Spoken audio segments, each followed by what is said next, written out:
கலாம் ஏன் அடிக்கல, ஒன்றுக்கு 6 சென்ட்ரி போஸ்ட் இருக்குது, ஒருத்தர் கூட பார்க்கல, மேகசின் மாற்ற ஏன் இவ்வளோ நேரம், 2 செகண்ட்ஸ் தான் QRT, that is way we are quick reaction team. So இதெல்லாம் சொல்கிறார். More then number of shooting days, edit number of days வந்து ஜாஸ்தி அமரனுக்கு. இந்த படத்தில் அதிகமாக ஸ்லோ மோஷன் ஷாட்ஸ் இருக்காது, ஹை ஸ்பீட் ஷாட்ஸே இருக்காது. The life is uncertain there. நார்மலாக இருக்கிற மாதிரியே இருக்கும், but any time this can happen. யூனிஃபார்மில் வந்து பேசிட்டான், தவிர்க்க முடியல.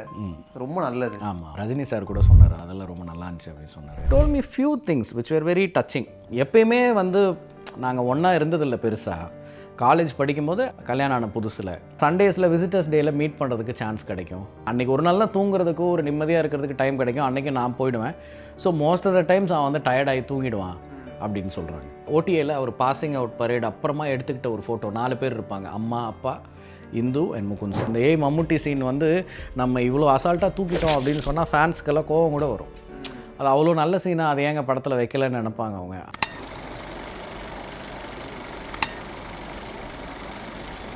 வணக்கம்.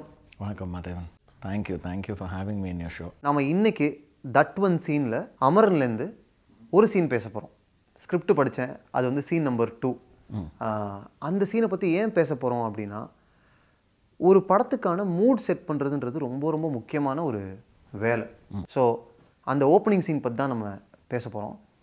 அமரனுக்கான மூட் செட் பண்ணுறது இருக்கு இல்லையா, Amaran was always like a blend of 2 things. அதாவது இப்போது நம்ம யார் அப்படிங்கிறது வந்து வெளியிலேருந்து பார்க்குறவங்க வந்து நம்மளோட வேலையை வச்சு நிர்ணயிப்பாங்க. இப்போ நான் யார் அப்படின்னா என்னை ஃபில்ம் மேக்கர்னு சொல்லுவாங்க. கரெக்ட். பட் எனக்கு உள்ளிருந்து என்னோடய அடையாளம் என்னன்னு கேட்டால் I am a person. So இது ஒரு லைஃப் அண்ட் டெத் பற்றின விஷயம். ஸோ அதுலேயே 2 வந்துடுது. அண்ட் லைஃப் அப்படின்னும் பொழுது அந்த ஆஃபீஸரோட லைஃப், ஆர்மி ஆஃபீஸரோட life. So army officer being an officer is his profession. What is he personally, so that is his family and his personal side. So இது 2யும் பிளெண்ட் பண்ணுற ஒரு படமாக இருக்கணுங்கிறது தான் என்னோடய இன்டென்ஷன் ஆரம்பத்துலேருந்து இந்த படத்தை பொறுத்த வரைக்கும். இப்போ ஃபில்ம் மேக்கர்னு எடுத்துக்கிட்டால் நமக்கும் வந்து அந்த மாதிரி அம்மா இருப்பாங்க, அப்பா இருப்பாங்க, தம்பிங்க இருப்பாங்க, கரெக்ட், ஃப்ரெண்ட்ஸ் இருப்பாங்க, நமக்கு ஒரு லைஃப் இருக்கும். ஃபில்ம் மேக்கிங்க்கான அதை பர்சியூ பண்ணுற ஒரு ஜேர்னி இருக்கும். அவங்க நாசாவில் வேலை பார்த்தா கூட அவங்களுக்கு ஃபேமிலி இருக்கும்.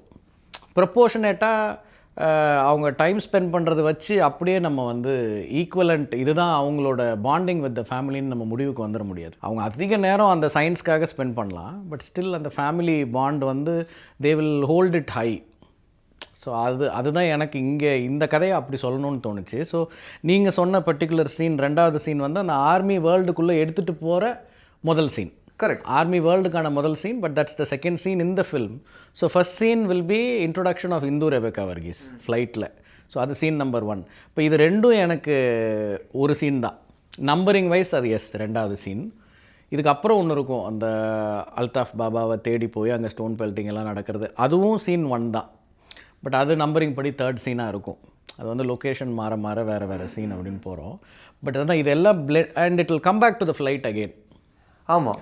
So that is again scene 1. So இப்போ இந்த ஃப்ளைட்டுக்கு வந்துட்டு திருப்பி ஃப்ளைட்லேருந்து அவரோட குழந்தை பருவத்துக்கு போகும், அந்த குழந்தையாக பிறக்கிறது. Technically that is second scene. But இது எல்லாமே பிளெண்ட் ஆகி இதுக்குள்ளே இருக்கிறதுனால நான் இதை ஃபஸ்ட் சீன்னு சொல்கிறேன். இப்போ எனக்கு மைண்டில் ப்ராசஸ் ஆனது அப்படி தான். புரியுது.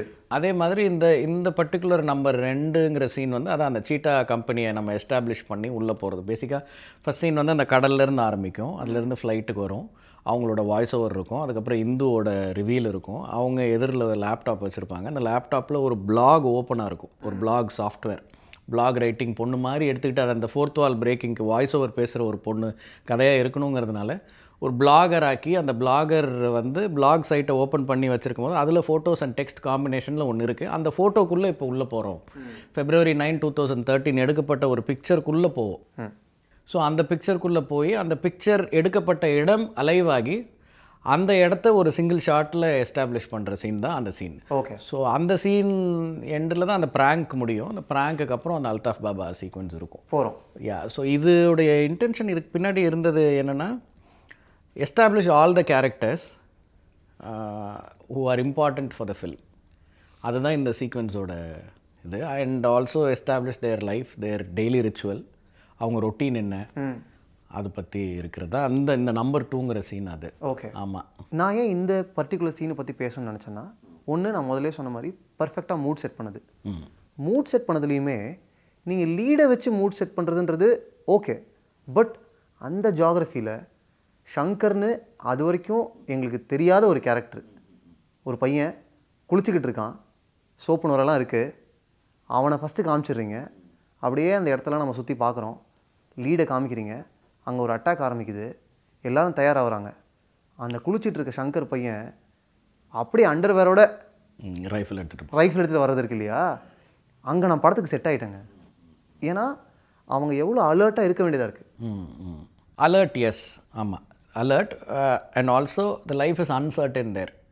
ஸோ அப்போ அன்சர்டன்டிஸ் எப்போ வேணால் இது நடக்கும், நார்மலாக இருக்கிற மாதிரியே இருக்கும். பட் எப்போ வேணால் அன்சர்டனாக இது இது இது வந்து any time this can happen to எனிபடிங்கிறதுனால அவங்க எப்போவுமே முகுந்த் கூட அந்த பிளாங்க் பண்ணிகிட்டு இருக்கும்போது பக்கத்தில் ஒரு ரைஃபிள் இருக்கும், ஒரு ஃபோனும் ஒரு ரைஃபிளும் அவர் பக்கத்தில் இருக்கும். ஸோ அவர் அதை தான் ஸ்லைட் பண்ணி உடனே அந்த ரைஃபிள் தான் எடுத்து.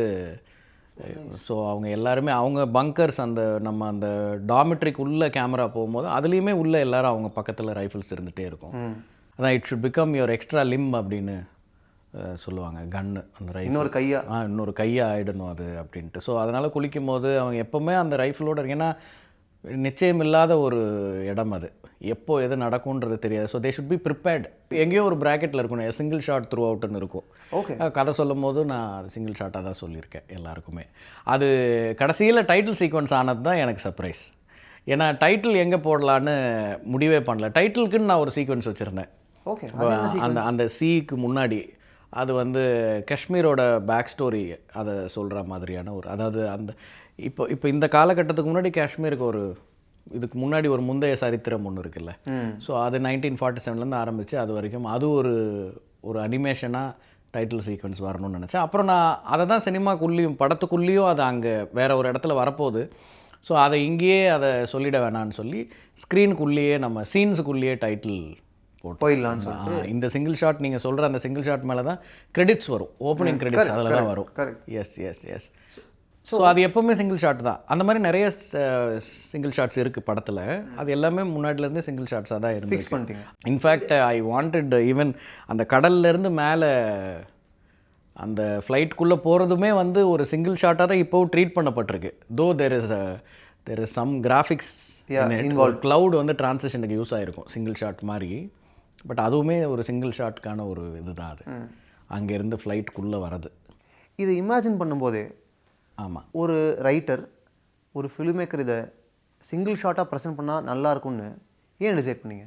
இல்லை, ஏன்னா இந்த படத்துக்கு வந்து டைம் அண்ட் ஸ்பேஸ் ரொம்ப முக்கியம். இந்த படத்தில் அதிகமாக ஸ்லோ மோஷன் ஷாட்ஸ் இருக்காது, ஹை ஸ்பீட் ஷாட்ஸே இருக்காது. ஏன்னா வந்து இது வந்து ஒரு ரியல் டைமில் நடக்கணுன்றது முன்னாடியிலேருந்தே எனக்கு இருந்த ஒரு ஒரு ஒரு ஒரு அப்ரோச் இந்த படத்துக்கு. ஏன்னா இது ரியல் டைமில் இருக்கும்போது இப்போ அந்த கண்ணிமைக்கும் நேரத்தில் ஒரு புல்லட் பட்டுறதுன்னு சொல்கிறோம்ல, அந்த மாதிரி. இப்போ ஈவன் இது கூட ஒரு சிங்கிள் டேக் தான். அந்த ஒரு ஆம்புஷ் அட்டாக் நடக்குதுல்ல செகண்ட் ஹாஃபில், ஒரு ஆம்புஷ் பண்ணுறாங்க, சினிமா பற்றி பேசிகிட்டே போகிற மாதிரி இல்லையா, அதுவுமே வந்து ஒரு அன்சர்டன்ட்டி தான். அதாவது ஒரு டிசைர்ட் லென்த்துன்னு ஒன்று இருக்குது ஒரு சீனுக்கு, இவ்வளோ நேரம் இருக்கலான்ட்டு. அதை தாண்டி கொஞ்சம் நேரம் அது இருக்கும். அதுக்கு காரணம் என்னென்னா, ஓகே அவங்களோட லைஃப்பில் அவங்க எவ்வளவோ பார்க்குறாங்க, அதுக்கு நடுவில் ரொம்ப தூரம் போக வேண்டிய ஒரு டிஸ்டன்ஸில் ஒரு வேன் ஜேர்னியில் தன்னை மறந்து சினிமாவை பற்றி டிஸ்கஸ் பண்ணிட்டு வர அந்த நேரத்தில் கூட இப்படி ஒரு அட்டாக் நடக்குது அப்படிங்கிறது தான் அதோட ஒரு அன்சர்டன் டைம் அது அப்படிங்கிறது தான் அந்த இதோட இது. அது கூட ஒரு சிங்கிள் ஷாட் தான் அது. ஸோ அதெல்லாம் எப்போவுமே சிங்கிள் ஷாட்டாக தான் இருந்துச்சு. அதான் இந்த படத்தை பொறுத்த வரைக்கும் என்ன எழுதியிருந்தனோ அதை அப்படியே எக்ஸிக்யூட் பண்ணிட்டோம். அதில் வந்து பேக் அண்ட் ஃபோர்த் போல் முடிஞ்ச வரைய ப்ராசஸில் நடுவில் அங்கங்கே சில சேலஞ்சஸ் வந்துச்சு. சம்டைம்ஸ் அந்த சேலஞ்சஸை ஓவர் கம் பண்ணி டிலே தான் இருந்துச்சே தவிர நினச்சதை மாற்றி பண்ணிட்டோம் அப்படின்னு எதுவும் இல்லை. ஆமாம், எழுதியாச்சு, சிங்கிள் ஷாட்டில் எஸ்டாப்ளிஷ் பண்ணால் நல்லா இருக்குன்ற முடிவெடுத்தாச்சு. அந்த ப்ராசஸ் பற்றி சொல்லுங்கள். ஒரு சினிமோகிராஃபருக்கு உங்களுக்கு இந்த கான்வர்சேஷனாக இருக்கலாம், சின்ன சின்ன ஆக்டர்ஸ்லாம் இன்வால்வ் ஆகிருக்காங்க, பாஸ் பண்ணுறாங்க நிறைய பேர். ஸோ அந்த ப்ராசஸ் பற்றி சொல்லுங்கள். இந்த சீன் தொடர்ந்து இதுக்கப்புறம் ஒரு ஸ்டண்ட் சீக்வன்ஸும் வரும்.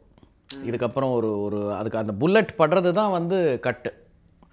அந்த அந்த ஆக்சுவலாக வந்து ஆக்சுவலி லீட் கேரக்டரோட ஃபேஸ் காமிச்சதுக்கப்புறம் கட் வரும். கரெக்ட், 1.5 நிமிஷத்துக்கு அது வரைக்கும். ஆமாம். ஸோ அது வந்து முதல் நாள் ட்ரை ரிஹர்சல்னு சொல்லி பண்ணுவோம். கேமராஸ் இல்லாமல் ஆக்டர்ஸ் எல்லாம் ஸ்டேஜ் பண்ணி நான் முக்கால்வாசி இல்லை, முடிஞ்ச வரைக்கும் எப்போயுமே நான் ரங்கூனுக்கும் அப்படி தான் பண்ணேன். எல்லா ஆக்ஷனுமே எழுதிடுவேன் நான். ஆக்ஷன்னா என்ன பண்ணுறாங்க, கேரக்டர்ஸ் என்ன பண்ணுறாங்க, சைடில் ஒரு சேர் இருக்குது உட்காடுறாங்க, இது மாதிரி ஸ்லைட்டாக தான் மாற்றிருந்தேன் நான். ஏன்னா நான் ஸ்கிரிப்ட் எழுதுகிற வரைக்கும் நான் ராஷ்ட்ரிய ரைஃபிள்ஸை நேரில் போய் பார்க்கல. ஸோ ஸ்கிரிப்டெல்லாம் எழுதிட்டு அப்போவே இந்த சீக்வன்ஸ் எல்லாம் இப்படி தான் இருந்தது. எழுதி முடிச்சுட்டு டயலாக்ஸ்லாம் பார்க்கறதுக்கு முன்னாடி எழுதிட்டீங்களா? ஆமாம். ஸ்க்ரீன் ப்ளே இது எல்லாமே வந்து எழுதி நம்ம அப்ரூவல் வாங்கிட்டு தான் அந்த இடத்தையே பார்க்க விட்டாங்க. So screenplay first we'll have to submit to the ministry of defence. அவங்க ஸ்கிரிப்ட் அப்ரூவ் பண்ணதுக்கப்புறம் தான் நான் இந்த இடத்த ரெக்கிக்கு தான் பார்த்தது. ஷூட்டிங் பண்ண போகும்போது சரி ஒரிஜினல் இடம் எப்படி இருக்குன்னு பார்க்கலாம், அதுக்கப்புறம் வேறு ஒரு இடத்துக்கு போகணுமா இல்லை அங்கேயே பெர்மிஷன் கிடைக்குமான்னு. அப்போ ஸ்கிரிப்ட் படித்தோன்னா அவங்க அந்த இடத்தையே போய் பார்த்து ஷூட் பண்ணுறதுக்கு பெர்மிஷன் கொடுத்துருந்தாங்க. நான் போய் அந்த இடத்த பார்த்துட்டு அங்கே பெர்மிஷன்ஸ் வாங்கிக்கிட்டோம். அப்படி தான். பட் இதெல்லாம் நான் நெட்டில் அதுக்கு முன்னாடி பார்த்துருந்தேன். நெட்டில் நிறைய ஃபேன் பேஜஸ் இருக்குது யூடியூப்பில். நார்த்தில் வந்து ரொம்ப இந்த யூனிட்ஸ் எல்லாம் ஃபேமஸ். ஸோ அவங்க வந்து நிறைய ஃபேன் பேஜஸில் இந்த 44RR பற்றியும் நிறைய வீடியோஸ் இருக்குது. அதில் இந்த 44RR பற்றியும் அங்கங்கே போட்டிருந்தாங்க. ஸோ அதிலிருந்து கலெக்ட் பண்ண விஷயங்கள், சில ஃபோட்டோகிராஃப்ஸ் வச்சு கலெக்ட் பண்ண விஷயங்கள் வச்சு நான் அந்த ஸ்கிரிப்ட் ரைட்டிங் ஃபேஸ்லேயே இதெல்லாம் எழுதி முடிச்சிட்டேன். ஸோ அப்படி தான். ட்ரை ரிஹர்சல் பற்றி ட்ரை ரிஹர்சல் முதல் நாள் பண்ணிவிட்டு அன்றைக்கி மத்தியானம் ஸ்டெடி கேம் வர வச்சு, அது ஒரு ஸ்டெடி கேம் வச்சு ஷூட் பண்ண சீக்வன்ஸ் அது. ஸோ ஸ்டெடி கேம் வர வச்சு cameraman Sai, DOP CH Sai. So சாய்கிட்ட நான் ஃபஸ்ட்டு நான் ஒரு 10 மினிட்ஸில் இவர் தான் படத்துக்கு சினிமாட்டோகிராஃபர். நான் ஒரு ஃபஸ்ட் ஃபில்ம் இது அவருக்கு. ஒரு 10 மினிட்ஸ் தான் ஆச்சு நான் ஒரு சினிமாட்டோகிராஃபர்னு டிசைட் பண்ணணுங்கிறதுக்கு. நான் எனக்கு பிடிச்ச சில படங்களை சொன்னேன். அந்த படங்கள்லாம் அவருக்கு பிடிச்சிருக்குன்னு அவரும் சொன்னார். அவ்வளோதான் எனக்கும் அவருக்குமான 2 மூவி பஃப்ஸ் அவ்வளோதான். ஆமாம். ஸோ அந்த படங்கள்லாம் அவருக்கும் பிடிச்சிருந்தது. இந்த மாதிரிலாம் எனக்கு பண்ணணும்னு எனக்கு இருந்த இந்த சிங்கிள் ஷாட்ஸை தான் நான் சொன்னேன். கண்டிப்பாக பண்ணலாம் சார் அப்படின்னாரு. அதுக்கப்புறம் அவ்வளோதான், நான் ப்ரொடியூசர்கிட்ட சொல்லிட்டேன் இவரோட போயிடலாம் அப்படின்றது சொல்லிட்டேன். அப்புறம் அவர் தான் வந்தார். அண்ட் அந்த சீன் ஷூட் பண்ணும்போது we had a steady cam operator ஹரின்னு ஒருத்தர். Hari he was there most of our shoot days. He was there in Kashmir. So முதல் நாள் காலையில் ட்ரை ரிஹர்சல் பண்ணி பார்த்துட்டு அப்புறம் லஞ்சுக்கு அப்புறம் கேமராவோட ஒரு ரிஹர்சல் பண்ணி பார்த்துட்டு next day we shot it. ஆமாம், அது பண்ணும்பொழுதே ஓரளவுக்கு சில இடர்பாடுகள் வரும். சில இடத்துல கேமரா போக முடியாது, இந்த மாதிரி சிலது வரும். அந்த சேலஞ்சஸை மட்டும் அன்றைக்கி சரி பண்ணிக்கிட்டோம். என்ன பண்ணி சரி பண்ணீங்க? உதாரணத்துக்கு இப்போது மேன் பவர் தான் மோஸ்ட்லி இதில். உள்ள வேறு ஒருத்தர் அந்த ஆப்ரேட்டர் வர்றதுக்கு வேறு ஒருத்தர் அந்த கேமராவை வாங்கிக்கணும். அப்புறம் உள்ளே போகிறதுக்கு மட்டும் ஒரு வழி பண்ணி கொடுப்பாங்க ஆர்ட் டிபார்ட்மெண்ட்டில். அந்த இடம் மட்டும் ஒரு ஒரு உடச்சி பேர்த்து எடுத்துகிட்டு கூட அது எல்லாமே மேக் ஷிஃப்ட் தான். அந்த பேஸ் எல்லாமே, அந்த மெட்டீரியல்ஸ் எல்லாமே நம்ம ஈஸியாக எடுத்துகிட்டு திருப்பி ஃபிட் பண்ணிக்கிற மாதிரி ஒரு விஷயமாக தான் இருக்கும். அங்கே அவங்க ஆர்மி பேஸில் வச்சுருக்கிறது அவங்க பில்டு பண்ணுறதே அப்படி. ஆமாம், அப்படி தான் இருக்குது. ஸோ அதனால் அதை எடுத்துக்கிட்டு உள்ளே போயிட்டு திருப்பி அதை இது பண்ணிடுவோம். இப்போ உதாரணத்துக்கு இந்த சீன் இல்லாமல் இன்னொரு சீன், அந்த ஆம்புஷ் சீனில் வந்து அந்த வண்டிக்கு மேற்கூரையே இருக்காது. நம்ம ஷூட் பண்ண வண்டியில் அந்த கூரையை எடுத்துட்டோம். So that camera can go, உள்ளே போய் மேலே வரலாம், சுற்றி வரலாம், இதெல்லாமே பண்ணலாம். மேற்கூரை இருக்கும், அந்த மேற்கூரைக்கு மேலே இருக்கிற ஒரு ஷீல்டு இருக்கும். அந்த ஷீல்டை மட்டும் கழட்டியிருந்தோம். ஸோ ஒரு ஆள் போகக்கூடிய ஒரு அளவுக்கு ஒரு ஸ்பேஸ் இருக்கும். ஸோ அதுக்குள்ளே கேமரா போய் வரும். இருக்கிற இடத்த நம்ம வசதிக்கு ஏற்ப மாதிரி மாற்றிக்கலாம். ஆமாம், இப்போ அது வந்து கிரில் போட்டிருக்கும், அந்த கிரில் மட்டும் நம்ம எடுத்துட்டோம். மேற்கூரை இருக்கும், கூரைக்கு நடுவில் ஒரு ஆள் நிற்கிறார்ல, மேலே கன் பிடிச்சிட்டு நிற்கிறார்ல, அவரோட அந்த ஸ்பேஸ்க்குள்ளே கேமரா போய் வர்றதுக்கான இது பண்ணிக்கிட்டோம். அது ஒரு ரொபாட்டிக் கேமரா அது. ஸோ அது வந்து உள்ளேயே அது ஒரு டைம்டு கேமரா. ஸோ லைட்டாக இப்படி போனால் ஆள் மேலே இடிச்சிரும். ஸோ ஃபஸ்ட்டு அசிஸ்டன்ட் டைரக்டர்ஸ் எல்லாம் உட்காந்து ஒவ்வொருத்தரும் அந்த டயலாகை சொல்லி பார்த்து எவ்வளோ டைம் ஆகுதுன்னு கேல்குலேட் பண்ணி அந்த கேமராக்கு அந்த டைமிங் அந்த ப்ரோக்ராமை செட் பண்ணிவிட்டு அதுக்கப்புறம் அதை ஆன் பண்ணி விட்டுட்டா அது அந்த மாதிரி போயிட்டு வரும். அதுக்கப்புறம் ஆக்டர்ஸ் உட்காந்தோன்னா டைமிங் மாறும்.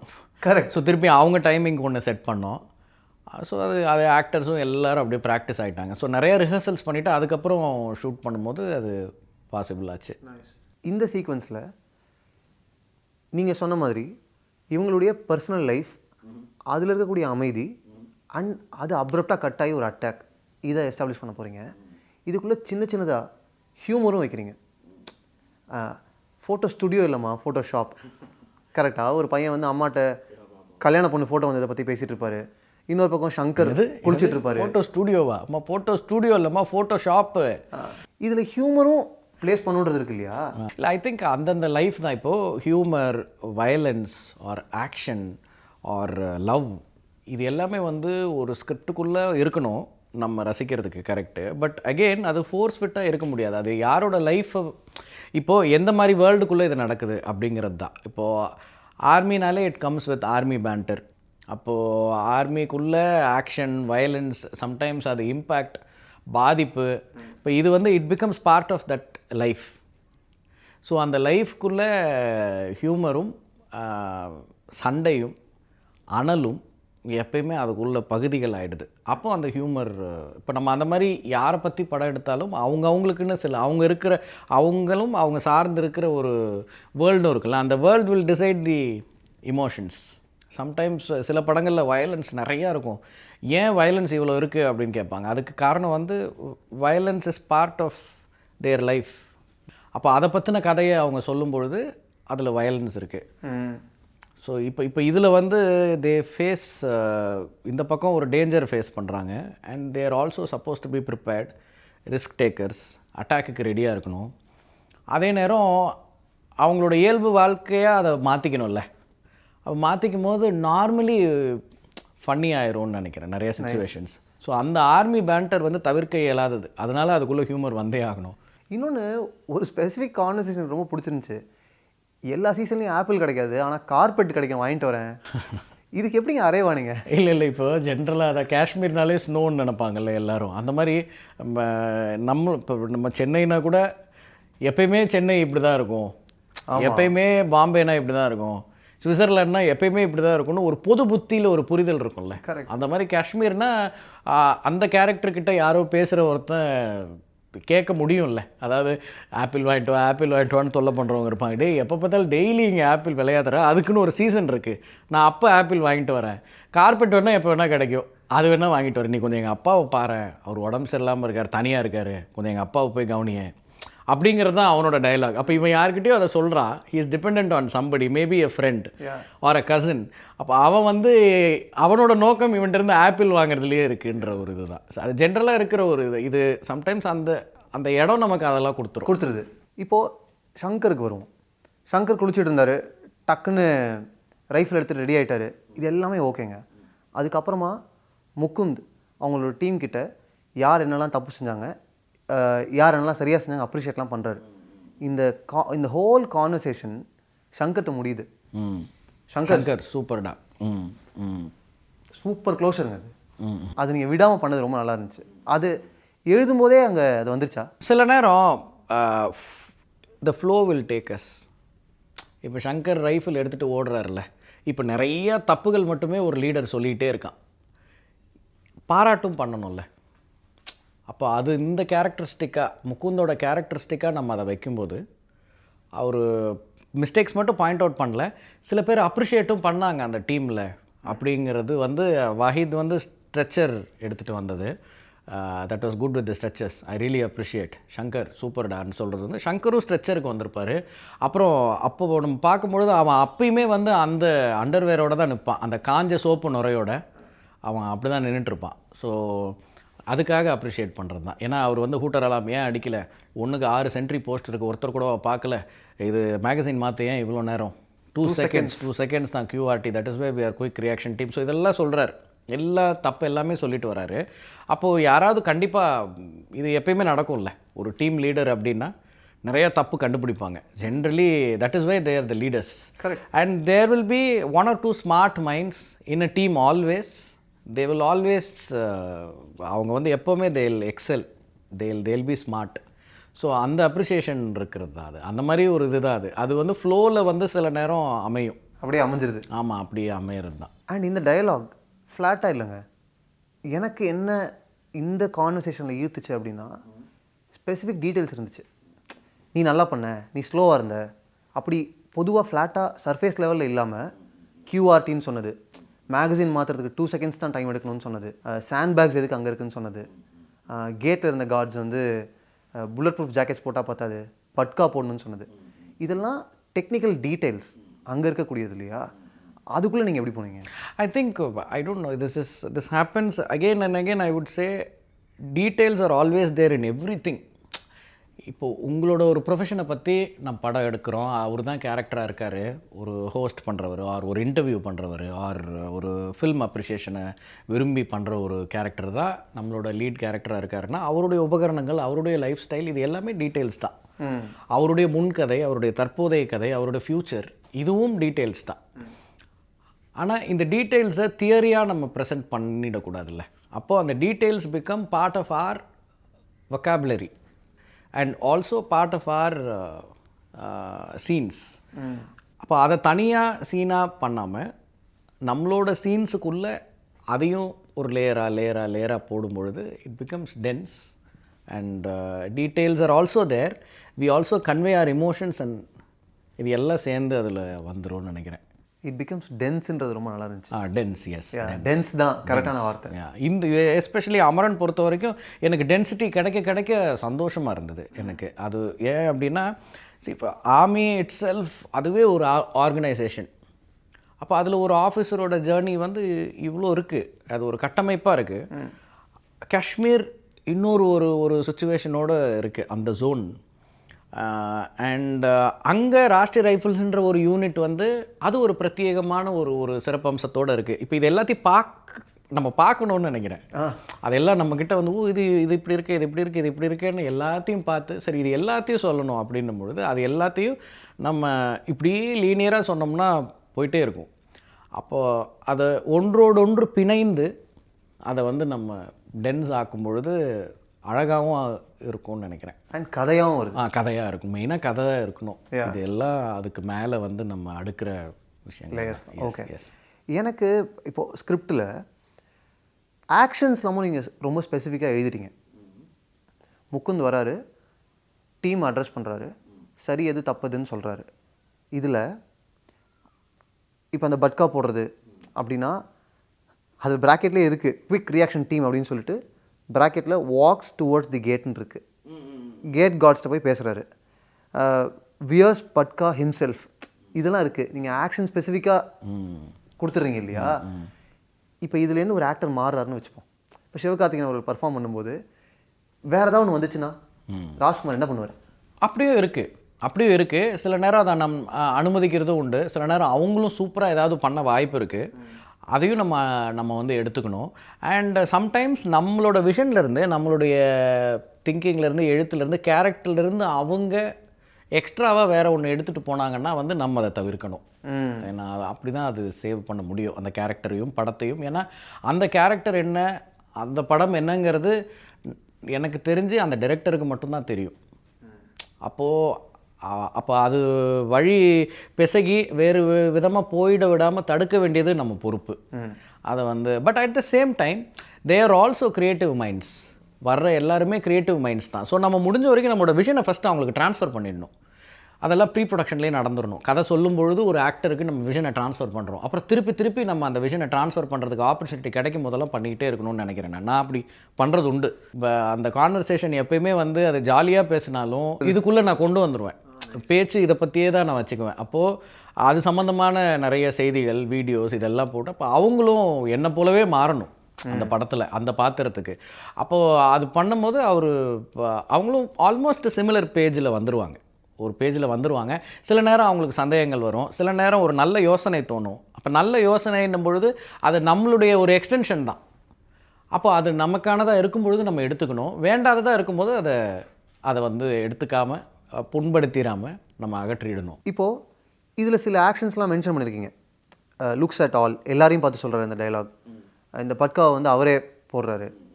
ஏன் அது அவரே போடணும்னு தோணுச்சு உங்களுக்கு? இல்லை, அதுதான் தட் ஃபார்ம்ஸ் இஸ் கேரக்டரில். இதெல்லாம் இப்போ வந்து இது வந்து முக்கியமான ஒரு scene for so many things. இதுதான் முகுந்த் கேரக்டருடைய இன்ட்ரொடக்ஷன் சீன்.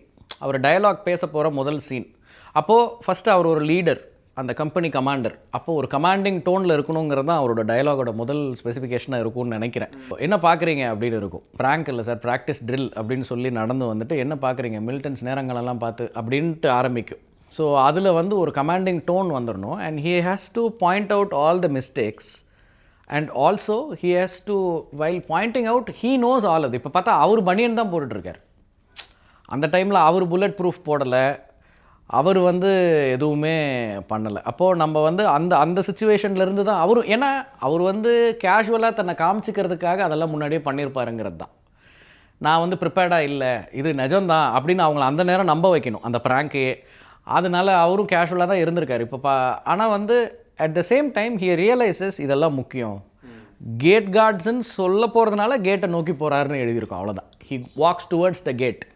கேட் கார்ட்ஸ் அப்படின்றது, கேட் கார்ட்ஸ் கிட்ட கேட்டுக்கு போனால் தான் கேட் கார்ட்ஸ் கிட்ட பேச முடியும்னால கேட்டுக்கு போகிறாரு. போயிட்டு ஆல்வேஸ் வேர் புல்லட் ப்ரூஃப் ஜாக்கெட். அது ஃபஸ்ட்டு ஆக்சுவல் டைலாக் வந்து ஆல்வேஸ் வேர் பிபிஜே அப்படின்னு தான் ஃபஸ்ட் டிராஃப்டில் இல்லை. அப்புறம் பிபிஜேனா புரியாமல் போயிருமோன்ட்டு புல்லட் ப்ரூஃப் ஜாக்கெட்டுன்னு சொல்லுது.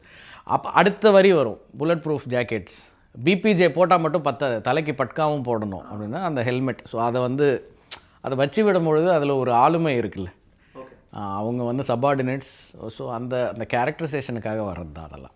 முகுந்தனுடைய இன்ட்ரடக்ஷன் சீன், நாம் ராஷ்டிரிய ரைஃபிள்ஸினுடைய கேம்பஸ்குள்ளே போகிறோம், ஒவ்வொருத்தரோட லைஃபாக பார்க்குறோம். பார்த்துட்டு வந்தால் முகுந்த் வந்து ஒரு கேம் பிளேயில் இன்வால்வ் ஆயிருக்காரு. அவர் பிளாங்க்கு, அவருக்கு மேலே 2 சோல்ஜர்ஸ் நிற்கிறாங்க, எல்லாமே நீங்கள் இதில் எழுதியிருக்கீங்க. அந்த கேம் பிளே எப்படி நீங்கள் அரைவ் பண்ணீங்க? இல்லை, அது வந்து ஆக்சுவலாக இந்த ஆர்மி பேண்டர் எப்படி சொல்கிறனோ அந்த மாதிரி இந்த ஆர்மி வந்து it is like how to I say, அவங்க வந்து ஒரு இப்போ நம்ம ஒரு ட்ரைபல் ஃபில்ம்லாம் பார்க்கும்போது, அப்போகாலிப்டோ இந்த மாதிரி படம்லாம் பார்க்கும்பொழுது ஒரு கல்ச்சர் இருக்குல்ல, அதில் அந்த மாதிரி ஒரு கல்ச்சர் தான் ஆர்மியில். அதுவும் எஸ்பெஷலி இந்த மாதிரி யூனிட்டில், ராஷ்டிரிய ரைஃபிள்ஸ் மாதிரி யூனிட்டில் வந்து அவங்கள பார்த்தாலே எல்லாருமே வந்து தாடி. நான் ஃபஸ்ட்டு இவங்களெல்லாம் யூடியூப்பில் வீடியோஸில் பார்க்கும்பொழுது அவங்களுக்கு ஃபேன் பேஜ் வீடியோஸ் நிறையா இருக்குது. கேஜிஎஃப் படம் இந்த டூஃபான் மியூசிக்லாம் இருக்குல்ல சாங், அந்த சாங்கை போட்டு அவங்களுக்கு வந்து வீடியோஸ் கட் பண்ணியிருப்பாங்க. இதெல்லாம் வந்து அமரனுக்கு முன்னாடியே, இதெல்லாம் வந்து ஹிந்தியில் இருக்கிற ஆடியன்ஸ். ஸோ அப்படி தான் எனக்கு அவங்களோட அறிமுகம் கிடச்சிது ராஷ்டிரிய ரைஃபிள்ஸ் பற்றி. ஸோ ராஷ்டிரிய ரைஃபிள்ஸ் ஒன்று இருக்குது, அப்புறம் அது வந்து நிறைய யூனிட்ஸ் இருக்குது. அதில் 44 சேர்ந்தவர் முகுந்த் சார். ஸோ 44க்கு பெருசாக வீடியோஸ் இருக்குல்ல, but still I could search few things. அப்போது அந்த ராஷ்டிரிய ரைஃபிள்ஸ் எல்லாருமே வந்து தாடி எல்லாம் பெருசாக வச்சுட்டு, முடியெல்லாம் இவ்வளோ நீளமாக வளர்ந்து, அது ஃபஸ்ட்டு ஒரு ஷாக்கராக வந்து. ஏன்னா நமக்கு ஆர்மினா கன்வென்ஷனலாக ஒரு இமேஜ் தானே மைண்டில் இருக்கும். கரெக்ட். அப்போ அவங்க வந்து அந்த இடத்துல ஒரு ட்ரைபல் கல்ச்சர் மாதிரி இருக்குது. அவங்களோட வாழ்க்கை முறையே அங்கே அப்படி இருக்குது. அந்த 2.5 வருஷம் அங்கே போஸ்டிங்க்கு போகிறவங்க, 2.5-3 வருஷம் இருக்கிறவங்களுக்கு வந்து அது ஒரு ட்ரைபல் வாழ்க்கை மாதிரி இருக்குது. ஸோ அவங்களோட ஃபன் வந்து கொஞ்சம் டேஞ்சரஸாக தானே இருக்கும். நம்ம இங்கே இயல்பாக இருக்கிறவங்க நமக்கேற்ற ஒரு ஸ்போர்ட், நமக்கேற்ற ஒரு ஃபன், நமக்கேற்ற ஒரு ஜாலி விளையாட்டு பண்ணிக்கிறோம். அவங்க டெய்லி ஆபத்தோடு விளையாடுறவங்க, அவங்க ஒரு கேம் ஒன்று பண்ணிக்கிறாங்கன்னா எப்படி இருக்குன்றது ஒன்று. இன்னொன்று, இந்த மாதிரி ஆக்டிவிட்டீஸ் ஆர்மியில் உண்டு, ஃபாரின் ஆர்மிஸில் கூட. இது வந்து ஒரு இப்போ பாடி பில்டர்ஸ் அவங்களுக்குள்ளே பண்ணிக்கிற ஒரு விஷயம். இந்த மாதிரி இப்போ அந்த 2 பேர் ஷூ கால் போட்டு மேலே ஏறி நின்று, மேலே இப்போ ஜிம்மில் வந்து எக்ஸசைஸ் பண்ணும்போது, பிளாங்க் பண்ணும்போது மேலே நிறைய வெயிட்ஸ் வச்சுருவாங்க, ஒரு 5-6 பிளேட்ஸ் வச்சுருவாங்க. ஸோ அந்த மாதிரி ஒரு விஷயந்தான் இது. வேறு ஏதாவது ஆப்ஷன் போயிட்டு இது சூஸ் பண்ணிங்களா? இல்லை ஸ்ட்ரைட்டாகவே இது தான் இருந்தது. அப்படியா? ஆமாம், இந்த பிளாங்க் தான் இருந்தது. இந்த மாதிரி 2 பேர் மேலே நிற்கணும், அவங்க ஷூவோடு நிற்கணும். இன்ஃபேக்ட் எனக்கு ஸ்டன் கொரியோகிராஃபர் ஸ்டெஃபான் ரெக்டர் வந்து அதுக்கு வந்து கொஞ்ச நேரம் அவருக்கு ஒத்துக்கலை. ஷூவோடு நிற்கிறது ஒரு மாதிரி இருக்கும், ஒரு அவமரியாதையாக இருக்கும், அட்லீஸ்ட் வெறும் பட் அதுதான் அவங்களோட இதுவாக இருக்குது. ஆர்மி லைஃப்பில் அவங்களுக்கு வந்து பூட்டெல்லாம் அவங்களுக்கு ரொம்ப பெரிய விஷயம். அது வந்து அவங்களுக்கு அவமரியாதையோ எதுவுமே கிடையாது. பூட்டும் ஹெல்மெட்டும் அந்த ரைஃபிளும் வந்து அவங்களோட அது ஒரு சோல்ஜராகவே பார்க்கப்படுது, தனியாக வச்சுட்டா கூட. ஸோ அதனால் அது அப்படி தான் முதல்ல இருந்தே இருந்தது. அது அப்புறம் நான் அவருக்கு சில வீடியோஸ்லாம் காமிச்சேன், இந்த மாதிரிலாம் நடக்குது பாருங்கள் அப்படின்னு சொல்லி. சில வீடியோஸ் இருக்குது யூடியூப்பில், அந்த வீடியோஸ் எல்லாம் காமிச்சேன். அதுக்கப்புறமா அதை அப்படியே எக்ஸிக்யூட் பண்ணுவேன். இப்போது நாம் எப்படி முகுந்த் பேசி முதல்ல பார்த்த சீன் இதுவோ, அதே மாதிரி சிவகார்த்திகேயன் அவர்களும் ரொம்ப கன்வின்சிங்காக முகுந்த் கேரக்டர் ப்ளே பண்ண போகிறாருன்றதையும் ஒரு பர்ஃபார்மராகவும் நம்ம இந்த இடத்துல கன்வின்ஸ் பண்ணோம் இல்லையா? ஸோ ஒரு வெஸ்ட்டோடு இருக்கார். நான் சொல்கிறேங்க, ஒரு பீஸ்ட் மாதிரி இருந்தார் எனக்கு. அவர் பயங்கரமாக பயங்கரமாக பில்ட் பண்ணிட்டாங்க அந்த சீக்வன்ஸுக்கு. ஸோ பட் அதுக்கப்புறம் படத்தில் நீங்கள் வந்து அவருடைய பாடி பில்டையோ மேட்சோனஸையோ அதுக்குள்ளே போல யூனிஃபார்மோட தான் இருப்பாங்க, ஷர்ட்ஸோடு தான் இருப்பாங்க. ஸோ ஒரே ஒரு சீனில் மட்டும்தான் அவங்களுடைய கட்டுமஸ்தான உடல் வாக நம்ம வந்து எஸ்டாப்ளிஷ் பண்ண போகிறோம். அது வந்து ஃபர்ஸ்ட் சீன். இந்த டெசிஷன் பற்றி சொல்லுங்கள் அண்ட் அதுக்கு அவங்க ரெடியானதை பற்றி சொல்லுங்கள். அந்த ஃபர்ஸ்ட் சீன் தான் most of the times especially இந்த படத்தில் வந்து அந்த ஃபர்ஸ்ட் சீனில் நிறைய விஷயங்களை ஆடியன்ஸ் மைண்டுக்கு நல்லா பதிகிற மாதிரி பண்ணிடணுங்கிறதுக்காக பண்ணது அது. ஸோ இவர் தான் இந்த ரோல் ப்ளே பண்ணுறாரு. இவர் தான் கேரக்டர். இந்த கேரக்டர் இப்படிப்பட்ட ஒரு கேரக்டர். இந்த கேரக்டருடைய உடல் வாகு இப்படி இருக்கும். அண்ட் அந்த வெஸ்ட்டு தான் போட்டிருப்பாருன்னு கூட எழுதியிருப்போம் முன்னாடியே. அதுக்கப்புறம் எப்போவுமே யூனிஃபார்மில் தான் இருப்பார். ஸோ இந்த கேரக்டர் இப்படி தான் பேசுவாங்க அப்படிங்கிறது வந்து முதல்ல you make how to I say I have to sell that character. I mean you will have to buy that character audience பார்க்கும்போது. ஸோ அதுக்கான ஒரு கான்ஷியஸான இது தான். அண்ட் இப்போ இருக்கிற ஆடியன்ஸ் வந்து ரொம்ப ரொம்ப ஆடியன்ஸோட மைண்டும் சரி மீடியமோட பவரும் சரி அப்படி இருக்குது. அதாவது you show something only once, if it is impactful then it will carry through out the film. அது போதுமானதாக இருக்குது. ஸோ அதுக்கான ஒரு சீன் தான் அது. அண்ட் அதில் வந்து கண்டிப்பாக அந்த விஷுவல் மறக்காதுன்னு எனக்கு அந்த பிளட்டு அதெல்லாம் போட்டு நம்ம அந்த மாதிரி அந்த ஒரு introduction கொடுக்கும்பொழுது he will also have a lot to play in that scene. And collar போன்ஸ்லாம் அதில் பயங்கரமாக. ஆமாம். அது வந்து அவர் அந்த சீன் எடுக்கும்போது அவர் வந்து அன்னைக்கு காலையில் கூட எக்ஸசைஸ், அந்த ஷார்ட் கேப்பில் கூட எக்ஸசைஸ் பண்ணிகிட்டு இருந்தார். அந்த இதுக்கு நம்ம கேமரா வச்சு ரிஹர்சல்லாம் பண்ணிவிட்டு, ஏன்னா ரிஹர்சல் அப்போது சிவகார்த்திகேயன் இல்லை. ஸோ நம்ம மற்ற ஆக்டர்ஸ் எல்லாரையும் வச்சு ரிஹர்ஸ் பண்ணிட்டோம். அவர் வந்து அப்போ தான் அவர் வந்தோன்னே வேறு ஒரு ரிஹர்சல், அந்த ஏற்கனவே ரிஹர்ஸ் பண்ணவங்களோட அவரையும் வச்சு ரிஹர்ஸ் பண்ணோம். அப்போ ரிஹர்ஸ் பண்ணிவிட்டு ஷார்ட் எடுக்க போகிறோன்ற கேப்பில் வந்து அப்போ வந்து அவரும் அவரோட ட்ரெயினரும் வந்து அந்த டம்பல்ஸ் எல்லாம் கொண்டு வந்து அங்கே ஒரு தடவை ஒர்க் அவுட் பண்ணிவிட்டு அப்புறம் தான் வந்து உள்ளே வருவாங்க. இந்த காட்சியை எழுதும்போது அஃப்கோர்ஸ் எஸ்டாப்ளிஷ் பண்ணுன்ற இன்டென்ஷன் இருக்குது. பட் இது ஒரு ப்ராங்காக தான் முடிய போகுதுன்றது எழுத ஆரம்பிக்கும் போதே இருந்துச்சு. It's a prank scene. ஏன்னா எனக்கு வந்து இப்போது எங்கே என்ன நடந்திருக்கும், எப்படி நடந்திருக்கும் இதெல்லாம் நமக்கு தெரியாது ஆக்சுவலி. இப்போ வந்து சில பாயிண்ட்ஸ் தான் நமக்கு தெரியும். என்கிட்ட இந்த கதை எழுத போகிறதுக்கு முன்னாடி இருந்தது வந்து சில photographs from Mrs Indhu and colonel Tapas sir. இப்போ இவங்க கொடுத்த சில ஃபோட்டோகிராஃப்ஸ் இருந்தது. நெட்டில் சில ஃபோட்டோகிராஃப்ஸ் இருக்குது. அதாவது ஓடிஏல அவர் பாசிங் அவுட் பரேட் அப்புறமா எடுத்துக்கிட்ட ஒரு ஃபோட்டோ. 4 பேர் இருப்பாங்க, அம்மா, அப்பா, இந்து அண்ட் முகுந்த் சார். இந்த 4 பேர் இருக்கிற ஃபோட்டோ இருக்கும். இந்த மாதிரி அப்புறம் குழந்தையும் அம்மா அப்பா, அதாவது அர்ஷியாவும் முகுந்த் சார், இந்து இவங்களும் இருக்கிற நிறையா ஃபோட்டோஸ் ஆன்லைனில் இருந்தது. இவ்வளோ தான் எனக்குமே. ஸோ இப்போது இதுக்கு பின்னாடி எனக்கு வந்து ஒரு முகுந்த் சாருடைய சர்வீஸ் டீட்டெயில்னு ஒரு 3 பக்கம் ஆக்சுவலாக. அது வந்து ஃபார் எக்ஸாம்பிள் ஒரு அப்ளிகேஷன் ஃபார்ம் மாதிரி இருக்கும்னு வைங்களேன். நேம், அவருடைய கமிஷன் நம்பர், அவர் ஓடிஏக்குள்ளே போன டேட்டு, அதுக்கப்புறம் அவர் ஃபஸ்ட்டு கமிஷன் ஆன போஸ்ட் எங்கே, அதுக்கப்புறம் எங்கே இருந்தார், அதுக்கப்புறம் லெபனானுக்கு போனார், அப்புறம் ஸோ இதோட சர்வீஸ் டீட்டெயில்ஸ் இருக்கும். ஒரு கவர்மெண்ட் ஷீட் எப்படி இருக்கும், ஸோ அந்த மாதிரி டாட்டட் ஷீட்டாக இருக்கும். இந்த பீரியட்லேருந்து இந்த பீரியட் வரைக்கும் இங்கே இந்த பீரியட். ஸோ அதில் போஸ்ட் மட்டும்தான் போட்டிருக்கும். ஸோ இப்போ இந்த ஃபோட்டோகிராஃப்ஸு, அப்புறம் என்ன சொல்கிறது, சில தகவல்கள் இருக்கும். சில தகவல்கள்னால் இப்போ இந்து மேம் வந்து நான் ஒரு நாள் மீட் பண்ணேன். அவங்கள ஒரு 3-4 hours மீட் பண்ணேன். அந்த ஒரு மீட்டிங் தான். அதுக்கப்புறம் நான் அவங்கள வந்து நம்ம கமல் சாரோட இங்கே ஒரு ப்ரொமோஷனல் ஆக்டிவிட்டி நடந்ததில்ல, அப்போ தான் நான் அவங்கள செகண்ட் டைம் மீட் பண்ணுறேன். படம்லாம் முடிச்ச பிறகு தான். ஆமாம்.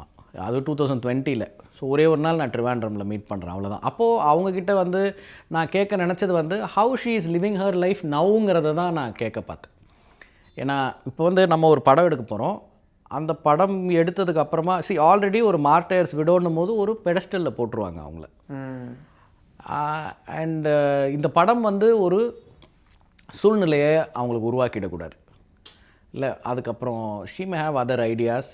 நம்ம ஒரு அயன் ஷாக்கிள் மாதிரி இந்த படம் வந்து அவங்களுக்கு ஒரு அந்தஸ்தை கொடுத்துட்டு, if she has other ideas, if she wants to move on, இதெல்லாம் என்னன்றதை தான் நான் கிளாரிஃபை பண்ணிக்கிறது தான் என்னோட நோக்கமாக இருந்துச்சு அந்த மீட்டிங். ரெஸ்பான்சிபிள் அப்ரோச்சுங்க. ஆமாம். ஏன்னா அதுதான் வந்து ரொம்ப முக்கியம். அவங்க வந்து ஷி வாஸ் இப்போது நம்ம அந்த படம் இறந்து போகும்பொழுது 31 வயசுன்னு சொல்கிறோம். இப்போ அதிலிருந்து 6 வருஷம் கழித்து நான் அவங்கள மீட் பண்ணுறேன். அப்போது she has a lot of life left behind and she has a daughter.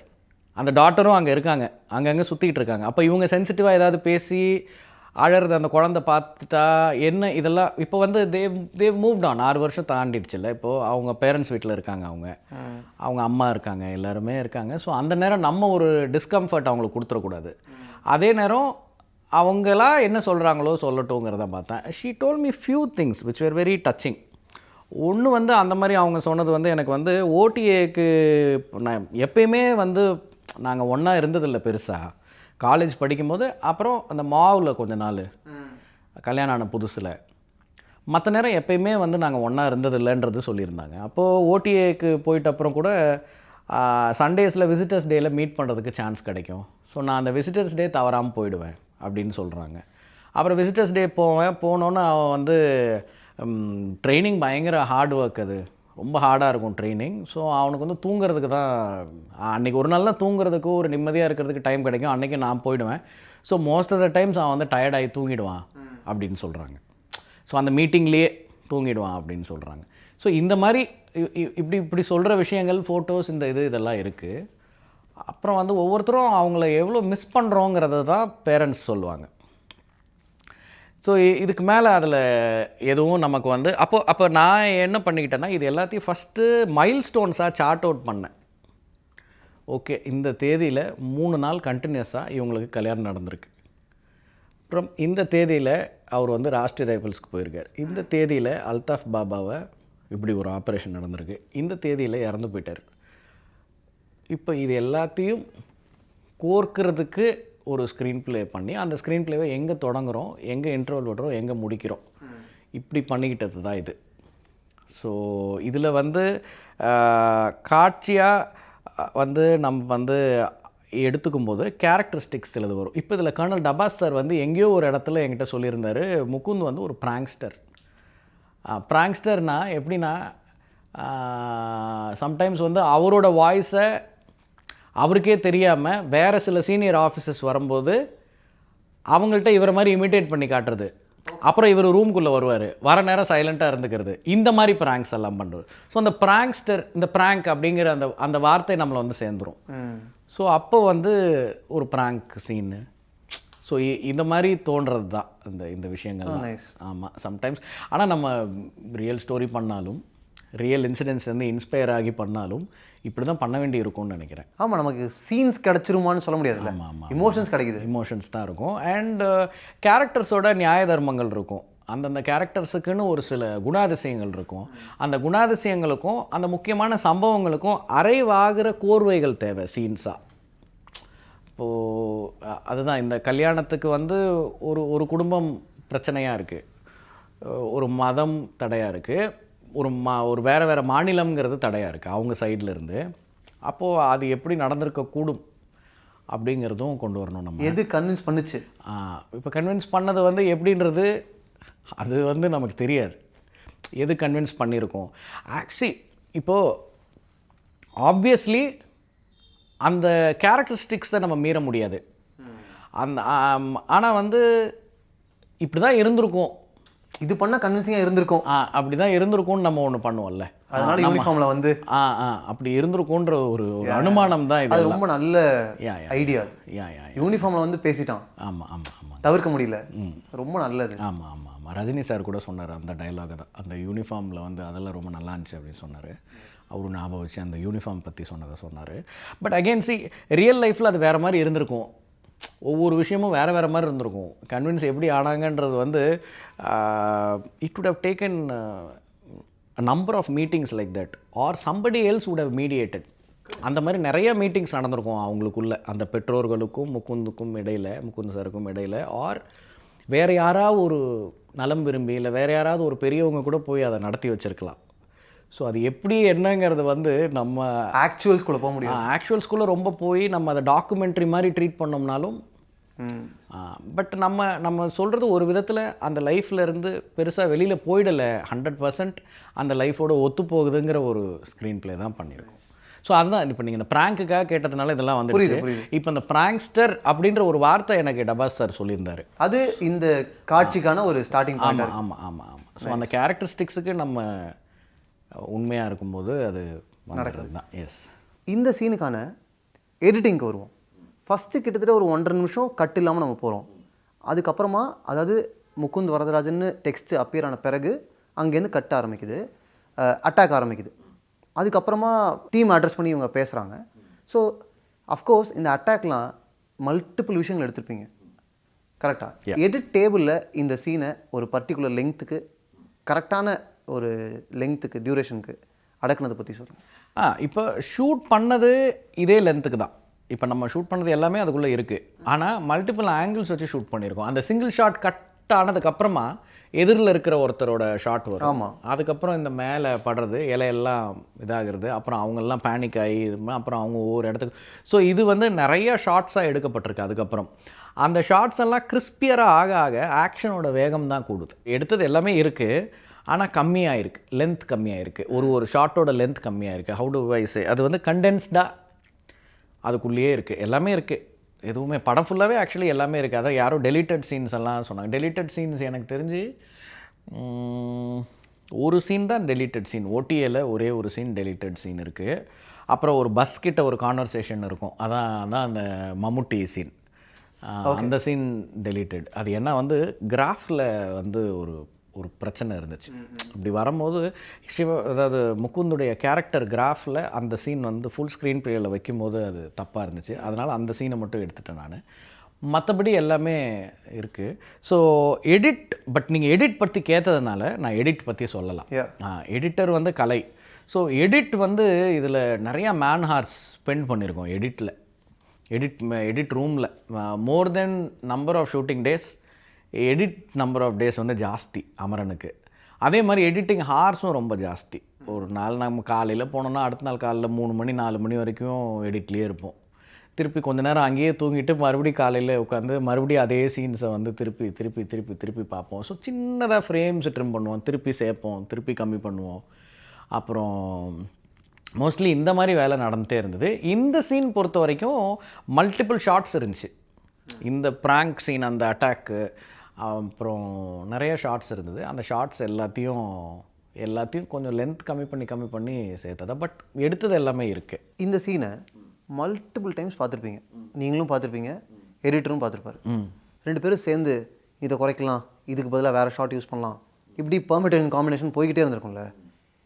பல முறை ஒரு விஷயத்தை பார்க்கும்போது ரசனையெல்லாம் தாண்டி எப்போவாவது இதான் ஃபஸ்ட்டு சீனாக நம்ம எஸ்டாப்ளிஷ் பண்ண போகிறோம், இது ஒர்க் ஆகுதா அப்படின்ற ஒரு கொஸ்டின் வந்திருக்கா? இந்த படத்தில் வரல, பட் அப்படிலாம் வரும், சில நேரம் வரும். எனக்கு ஓவரால் படத்துக்கு வந்திருக்கு. ஓவரால் படத்துக்கு நான் எப்போவுமே என்ன பண்ணிவிடுவேன்னா, எனக்கு எப்போ டவுட் வந்தாலும் I will go back to the blueprint, அதாவது ஸ்கிரிப்ட்.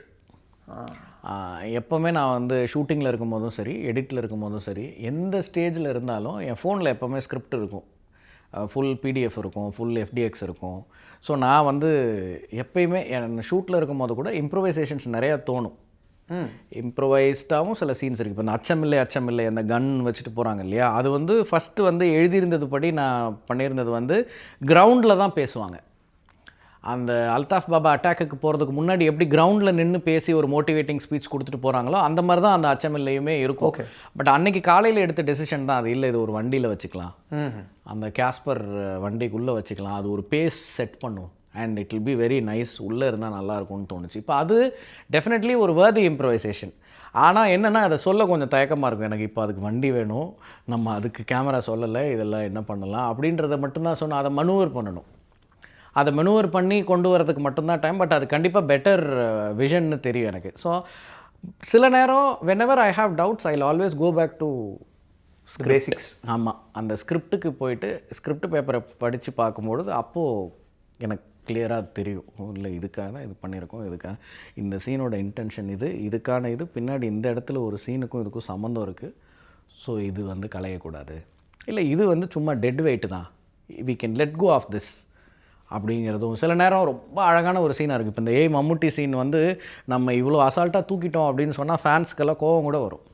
அது அவ்வளோ நல்ல சீனாக அதை ஏங்க படத்தில் வைக்கலன்னு நினைப்பாங்க அவங்க. அது படத்தில் வரப்போகிறது இல்லைன்றதுனால தான் நான் அதை வந்து கொஞ்சம் அங்கங்கே முன்னாடி போட்டு விட்டுட்டோம். ஏன்னா லெட் தெம் என்ஜாய், அட்லீஸ்ட் ஆன்லைன்லையாவது இருக்கட்டும் அப்படின்ட்டு. நான் போடுறதுக்கு முன்னாடி கூட சிவகார்த்திகிட்ட கேட்டேன், அவரோட ஃபேன்ஸ் வந்து சீட்டடாக ஃபீல் பண்ணுவாங்களா படத்தில் இது இல்லை அப்படின்னு. பட் ஸ்டில் அந்த சீன் அங்கே பொருந்தலை. அந்த மாதிரி சிலது லெட் கோவும் பண்ண வேண்டி வரும். அது வந்து ஏன்னா entire film is important than a scene. Sometimes ஒரு சீன் ப்ரில்லியண்ட்டாக இருக்கும், ஆனால் வந்து லென்த் ஆர் நம்மளோட அந்த நரேட்டிவ் அந்த நரேட்டிவ் ஃபைனல் ஃபில்முக்கான நரேட்டிவ்க்கு பொருந்தாமல் இருந்தால் அதை நம்ம இழக்கிறதுக்கு தயாராக இருக்கணும். இதெல்லாம் வந்து ஐ திங்க் படம் பண்ண ஒவ்வொருத்தருக்கும் ஒரு படத்துலேருந்து ஒரு லேர்னிங் வரும்ல. அப்படி ஒரு லேர்னிங் எனக்கு ப்ரீவியஸ் ஃபிலிமில் வந்துச்சு. அதனால் ஏன்னா நான் ரொம்ப நல்ல சீன்ஸை ப்ரீவியஸ் ஃபிலிமில் இழந்திருக்கேன். அது வச்சுருந்துருக்கலாம். சில டெய்ல் எண்ட்ஸ் வந்து மிஸ் ஆகிருந்திருக்கு ரங்கூனில். காரணம் due to various pressures. But இந்த இதில் அந்த லேர்னிங் எடுத்துகிட்டு இதில் பண்ணோம். இப்போ இந்த படத்துலேருந்து லேர்னிங்ஸ் கிடச்சிருக்கு. அது அடுத்தடுத்து யூஸ் ஆகும். அந்த மாதிரி ஒரு வேலைக்கும் ஒரு இது கிடைக்கும். எடிட் பற்றி பேசும்போது படத்தில் நான் ரொம்ப எடிட்டை கவனித்து என்ஜாய் பண்ண ஒரு மொமெண்ட்னா 40 மினிட்ஸ் தான் டைம் இருக்கும். ஏர்போர்ட் டெர்மினலில் மீட் பண்ணுவாங்க, குழந்தை விளையாண்டுருப்பாங்க. ஆமாம் ஆமாம் இல்லையா? அதில் அட்மாஸ்ஃபியரில் பாஸ் பண்ணுவாங்க, அதுலேயே ஜம்ப்பு அப்படியே கட் பண்ணியிருப்பீங்க. அதை ஷூட் பண்ணும்போதே அப்படி தான் பண்ணது. ஆமாம், அது ஷூட் பண்ணும்போதே மோஸ்ட்லி அதான் எல்லாமே will go back to paper. நான் ஷூட்டிங்க்கு பெருசாக டைம் ஸ்பெண்ட் பண்ண மாட்டேன். ஏன்னா ஷூட்டிங்க்கு பெருசாக டைம் ஸ்பெண்ட் பண்ண மாட்டேன்னு சொல்கிறது என்னென்னா, எனக்கு இந்த ரீஷூட்டில் நம்பிக்கை இல்லை. நான் எப்போவுமே வந்து ஸ்கெடியூலில் ஒன்று போடுறோம்ல, அதுதான் இத்தனை வருஷமாவோ இல்லை இத்தனை நாளாவோ பேப்பரில் இருந்த இந்த சீனோட ஃபேட் வந்து comes down to this day அப்படின்னு நான் முடிவு பண்ணிக்குவேன். ஸோ எனக்கு தெரியாது இதை இன்னொரு நாள் எடுத்து பார்ப்போம், இன்னொரு நாள் பண்ணி பார்ப்போம் அப்படின்னு ஒரு பழக்கம் எனக்கு இல்லை. அது consciously I leave it to that day's fate. Oh super. ஆமாம், this is how I work. ஆக்டர்ஸே சம்டைம்ஸ் வந்து சாய் பல்லவிலாம் என்கிட்ட கேட்டிருக்காங்க, அது மட்டும் நம்ம இன்னொரு நாள் இன்னொரு வாட்டி எப்போ இல்லை எடுத்தது கரெக்டாக இருக்குது, அதை நம்ம பார்த்துக்கலாம், அதுதான் அதுக்கான இது அப்படின்ட்டு நான் எனக்கு கன்வின்சிங்காக இருக்கணும் அன்றைக்கி. அந்த டேக் வரைக்கும் I will go for retakes. But அந்த டேயில் நம்ம என்ன போட்டோமோ அந்த சீனை வந்து அந்த டைமில் நம்ம ஷூட் பண்ணி முடிக்கிறோன்னு போட்டிருக்கோன்னா அன்றைக்கி முடிச்சிடணுங்கிறது என்னோட ஒரு. So I will never keep balance. ஆமாம். ஸோ அதனால் வந்து நம்ம பேப்பரில் என்ன எழுதியிருக்கோமோ அந்த சீனை வந்து ஷூட் பண்ணி முடிச்சிடணும். ஸோ அந்த க்ரௌட் பாசிங்கில் ஜம்ப் கட் பண்ணுறதுமே எழுதிருந்தீங்களா? ஆமாம், அது வந்து அந்த 40 மினிட்ஸ் டைம் லேப்ஸ்க்கான ஒரு இது. அது ஷூட் பண்ணும் போதே நம்ம வந்து அதனால தான் அட்மாஸ்ஃபியரை அந்த மாதிரி நிறைய வச்சு. ஆமாம், நிறைய வச்சு. Sometimes this will also happen when you have limitations. நிறைய க்ரௌட் இல்லை அப்படின்னா கூட நம்ம இப்படி மேனேஜ் பண்ண வேண்டியது இருக்கும். ஆமாம் ஆமாம் ஆமாம். மியூசிக் வருவோம். Coming back to scene number 2, அந்த சீனுடைய மியூசிக் அண்ட் சைலன்ஸ் அதை பற்றி சொல்லுங்கள். சீன் நம்பர் 2ல் மியூசிக் வந்து ஃபர்ஸ்ட் ஆஃப் ஆல் அது இப்படியும் பார்க்கலாம். அதை இப்போ வந்து கேலரிக்கு ப்ளே பண்ணுற சீன் கூட அது வந்து ஒரு ஹீரோ இன்ட்ரொடக்ஷன் சீன். கரெக்ட். அந்த செகண்ட் சீன் வந்து hero introduction scene. So I've already introduced Indu. இப்போ இந்து வழியாக நம்ம வந்து அவரோட ஒரு கிளிம்ப்ஸ், ஒரு ஃபோட்டோகிராஃபில் சென்டரில் ஒரு குரூப் ஆஃப் மென் இருக்காங்க, அதில் ஒரு சென்டரில் அவன் தானே அப்படின்னு நினைக்கிறதுக்குள்ளே கேமரா மேலே போய்டுற ஒரு ஷார்ட் மட்டும், ஒரு சின்ன கிளிம்ப்ஸ் மட்டும் அவரை காமிச்சிட்டு ஒரு ஸ்டில் ஃபோட்டோகிராஃபில், அதுக்கப்புறம் நம்ம ஆக்சுவல் பிளேஸ்க்கு போய்டுறோம். இப்போ ஆக்சுவல் பிளேஸில் வந்து பலதரப்பட்ட மொழி பேசுகிற ஆட்கள் இருக்காங்க. ஒருத்தர் தெலுங்கில் பேசி ஆரம்பிக்கிறாரு, அடுத்தது மேலேருந்து ஒருத்தர் வந்து பஞ்சாபியில் அலைப்பாயுதே சாங், அதாவது சாத்தியா சாங் வந்து பாடிட்டு வராரு. அப்படியே அடுத்தது வந்து ஒரு தமிழ், அவர் வந்து இந்த ஃபோட்டோஷாப் இந்த விஷயம் பேசுகிறாரு. அப்புறம் சங்கர் குளிச்சுட்ருக்கான். அதுக்கப்புறம் போனால் ஒரு ஹிந்திக்கார் ஒருத்தர் ஆப்பிள்ஸ் பற்றி பேசுகிறாரு. மேலே போனால் 2 பேர் முஸ்லீம் சோல்ஜர்ஸ் வந்து ப்ரே பண்ணிகிட்ருக்காங்க. இந்த பக்கம் ஹனுமான் சாலிசா ஒருத்தர் வந்து ஒரு கோயில் முன்னாடி பண்ணிகிட்ருக்காரு. அப்படியே மலையாளத்தில் ஒருத்தர் வந்து ஒரு கேர்ள் ஃப்ரெண்டோட ஒரு ஆர்கியூமெண்ட் பண்ணிட்டு போயிட்டுருக்காரு. 2-3 பேர் துணி காயப்படுறாங்க. அதை தாண்டி அப்படியே போனால் வெளியிலேருந்து உள்ளே அந்த டார்மெட்ரிக்குள்ளே என்ட்ரு ஆகுது. அப்போ அந்த டார்மெட்ரிக்கு உள்ளே போகும்பொழுது ஒரு பையன் ஒரு ஒரு ஒரு கேர்ள் ஃப்ரெண்டுக்கிட்ட ஒரு மாதிரி ஒரு கால் ஒன்று பேசிக்கிட்டு இருக்கான், என்ன ட்ரெஸ் போட்டிருக்க, என்ன கலர் ட்ரெஸ் போட்டிருக்க அப்படின்னு பேசிக்கிட்டு இருக்கான். அப்படியே தள்ளி போனால் வேற ஒருத்தர் பைபிள் படிச்சுட்டு இருக்கான். இன்னொருத்தன் வந்து வேற ஒரு ஆள்கிட்ட ஃபோனில் பேசிகிட்டு இருக்கான், வேற ஒரு சோல்ஜர் அவங்க. ஸோ இப்படி இருக்குது. இப்போ அதிலிருந்து ஒருத்தர் வெளியில் வந்து இப்படி போகிறார். இப்போ எனக்கு இந்த டயலாக்ஸ் எல்லாமே கேட்கணும். இப்போ இவன் இந்த மொழி பேசுகிறான், இவன் இது பேசுகிறான், இவன் பாட்டு பாடுறான், இந்த ஃபோட்டோஷாப் நீங்கள் சொன்னீங்கல்ல, இது எல்லாமே கேட்கணும். அந்த ஆம்பியன்ஸ் கேட்கணும், அந்த வண்டி சத்தம் கேட்கணும், அங்கே இருக்கிற லைஃப் கேட்கணும். இதுக்குள்ளே சவுண்ட் டிசைனில் ஆக்சுவலாக வந்து காஷ்மீர்னாலே எப்போவுமே தண்ணி, அது ரொம்ப நீர்நிலைகள் நிறைந்த ஒரு ஊர். ஸோ தண்ணி சவுண்ட் கூட ஒரு லேயராக அதில் இருந்துகிட்டே இருக்கும். தூரத்தில் ஏதோ ஒரு வாட்டர் ஸ்ட்ரீம் போயிட்டுருக்கிற மாதிரி ஒரு சத்தம் கேட்டுகிட்டே இருக்கும் அதில். ஸோ இதெல்லாம் போய் அவங்க அந்த மைக்கேல் ஓடுறாருல, மைக்கேல் ஆஜா ஆஜா அப்படின்னு சொல்லிட்டு ஓடுவாங்க. அதாவது ஸ்ரீ பண்ணியிருப்பார் அந்த ரோலை. அவர் ஓடி அவர் போய் நிற்கிற இடம் தான் முகுந்த் சாரோடைய இன்ட்ரொடக்ஷன். ஸோ இப்போ இவர் ஓடும் பொழுது தான் மியூசிக் வேகம் எடுக்கும். இப்போ இவங்க ஓட்டத்தோட மியூசிக் வேகம் எடுத்து உள்ளே போனோன்னா ஒரு ஹீரோ இன்ட்ரொடக்ஷனுக்கான ஒரு அது ப்ராப்பராக கேலரி மொமெண்ட் அது. ஸோ அது வந்து ஒரு பெரிய ஒரு துள்ளலான மியூசிக் இருக்கும் அதில். ஒரு என்ன சொல்கிறது, கேலரிக்கு ப்ளே பண்ணுறது அந்த மியூசிக். ஸோ அது பண்ணி முடித்தோன்னே அதுக்கப்புறம் அது வந்து இந்த அட்டாக் ஆரம்பிக்குது. அட்டாக் ஆரம்பித்தோன்னே it will get in to tensed mood. So இதுதான் அது வந்து ஜிவிக்கு வந்து இதெல்லாம் வந்து சொல்லாமலே கூட புரியும். நான் ஜிவிக்கு ஃபஸ்ட்டு வந்து படத்தை போட்டதுக்கப்புறம் நான் எப்போவுமே ரெஃபரன்ஸ் மியூசிக் ஃபுல்லாக போட்டுருவேன். ஸ்டார்ட் டு எண்ட் வேறு வேறு படங்களோட மியூசிக். அதில் தமிழ், ஹிந்தி, தெலுங்கு, பழைய படம், புது படம், இங்கிலீஷு எல்லாமே இருக்கும். அதில் சைலன்ஸும் இருக்கும். சில நேரம் அது மாறவும் செய்யும். அதாவது ஃபைனலில் வந்து சில நேரம், ஏன்னா நம்மளால் அப்படியே அந்த சீனுக்கு ஏற்ற மாதிரி வாசிக்க முடியாது. ஸோ அது வந்து அங்கே போய் வரும்போது ப்ரொஃபஷ்னலாக எக்ஸ்பர்டீஸோட ஜிவி மாதிரி ஒரு ஆள் அதை திருப்பி ரீப்ரொடியூஸ் பண்ணும்போது அவர் ரொம்ப எலிவேட் பண்ணியே கொடுப்பார். ஸோ அப்படி தான் இதில் இந்த சீன். இது இப்போ நான் சொன்னது தான் ஆர்டர். நீர்நிலைகள் மேட்ரு சூப்பராக இருந்துச்சு. இது நீங்கள் லொக்கேஷன் போன பிறகு ஹிட் ஆச்சா? ஆமாம், நான் வந்து என் கூட sound designers, I think they'll always travel with me no matter. நம்ம எப்போ எந்த படம் பண்ணாலும் Sync Cinema, Sachin and Hari, they're very very good. அவங்க வந்து அந்த ஆம்பியன்ஸை வந்து ரொம்ப நல்லா ப்ரொடியூஸ் பண்ணுவாங்க.